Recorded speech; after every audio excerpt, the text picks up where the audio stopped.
This video is sponsored by Lingoda. No matter what your German level is, you can find lessons to fit your needs on Lingoda.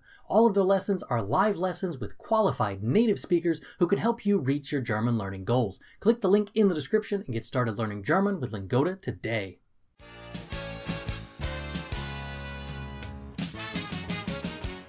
Hallo Deutschlerner! Im letzten Video hat Rainer eine Geschichte gelesen. Diese Geschichte war recht einfach gehalten, aber sie hat euch viele regelmäßige Verben im Präteritum gezeigt. Heute erkläre ich euch die Regeln dafür. Wie ich in der 11. Lektion gesagt habe, wird das Präteritum meistens verwendet, um etwas in der Vergangenheit beim Schreiben auszudrücken. Das Präteritum ist auch als die einfache Vergangenheit bekannt, denn man verwendet meistens nur ein Verb, um diese Vergangenheit auszudrücken. Regelmäßige Verben enthalten im Präteritum ein T zwischen Verbstamm und Endung. Dieses T markiert im Deutschen die Vergangenheit, genauso wie es im Englischen ed tut. Lasst uns ein Beispiel ansehen. Im Präsens konjugieren wir das Verb sagen so. Ich sage, du sagst, er, sie, es sagt, wir sagen, ihr sagt, sie sagen, sie sagen. Um das Präteritum zu bilden, fügen wir ein T zwischen Verbstamm und Endung hinzu. Ich sagte, du sagst, er, sie, es sagt, wir sagten, ihr sagt, sie sagten. Wie ihr vielleicht merken werdet, lassen sich die Verben bei du, er, sie, es und ihr schlecht aussprechen und sehen auch komisch aus. Bei er, sie, es ist die Lösung einfach. Wir ersetzen nur das letzte T, das eine Präsensendung ist, mit einem E. Sagte, sagte, er, sie, es sagte. Für sagen bei du und ihr brauchen wir einen Helfer. Einen Vokal, der uns hilft, diese Verben auszusprechen. Hier benutzen wir ebenfalls E. Sagen, to say. Ich sagte, du sagtest, er, sie, es sagte, wir sagten, ihr sagtet, sie sagten, sie sagten. Wenn man dieses Konzept vereinfachen möchte, könnte man sagen, die Endungen sind wie folgt. Ich, te, du, test, er, sie, es, te, wir, ten, ihr, tet und sie, ten. Und jetzt Beispielsätze mit dem Verb machen. Machen, to do or make.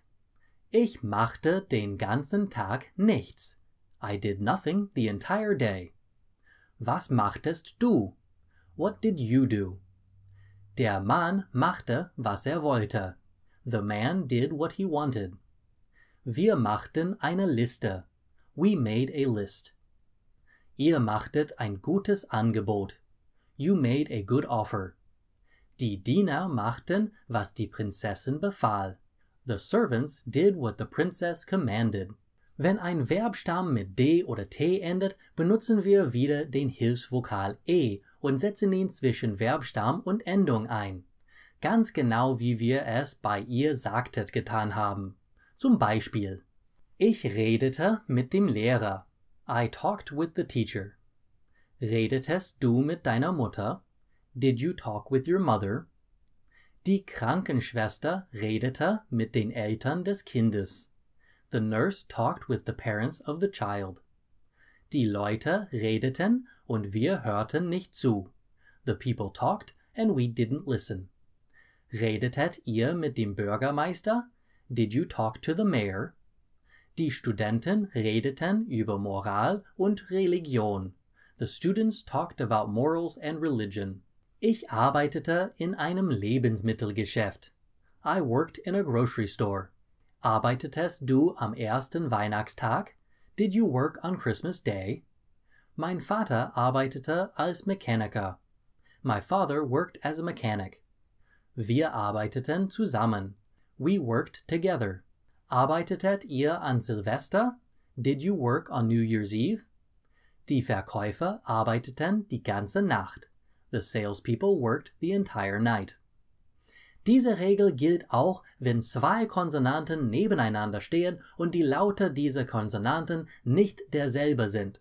Zum Beispiel: Ich atmete tief ein. I breathed in deeply. Du atmetest aus. You breathed out. Der Fisch atmete unter dem Wasser. The fish breathed under the water. Wir atmeten nicht unter dem Wasser. We did not breathe under the water. Atmetet ihr? Did you breathe?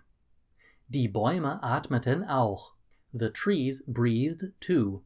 Das sind all die Regeln für regelmäßige Verben im Präteritum. Ich glaube, wir brauchen mehr Beispiele aber. Das mache ich jetzt. Ich glaubte an Gott. I believed in God. Warum zeigtest du ihm deine Münzensammlung nicht? Why didn't you show him your coin collection? Das bedeutete viel Arbeit für mich. That meant a lot of work for me. Wir führten die Ponys auf dem Weg. We led the ponies along the path. Was meintet ihr darüber? What did you think of that? Die Neandertaler lebten vor langer Zeit. The Neanderthals lived a long time ago. Stelltest du das Buch zurück auf den Regal? Did you put the book back on the shelf? Er spielte oft Schach im Park. He often played chess in the park. Wir brauchten 10.000 Euro. We needed 10,000 euros. Warum folgtet ihr mir? Why did you follow me? Die klugen Schüler lernten Deutsch. The smart students learned German. Vielleicht sind das genug Beispiele für heute. Ihr solltet jetzt mit dieser Zeitform üben. Hier ist eine Liste von anderen regelmäßigen Verben, die ich in diesem Video nicht erwähnt habe. Wenn ihr online nach deutschsprachigen Unterrichtsstunden sucht, solltet ihr an Lingoda vorbeischauen. Ihre Lehrer sind Muttersprachler und ihre Lektionen sind fantastisch. Es gibt einen Link in der Beschreibung dafür. Wenn ihr andere Videos mit mir sehen wollt, könnt ihr diese Links anklicken. Nächste Woche liest Rainer noch eine Geschichte, aber diese Geschichte wird viel mehr unregelmäßige Verben darstellen. Das ist alles für heute. Danke fürs Zuschauen. Bis zum nächsten Mal. Tschüss!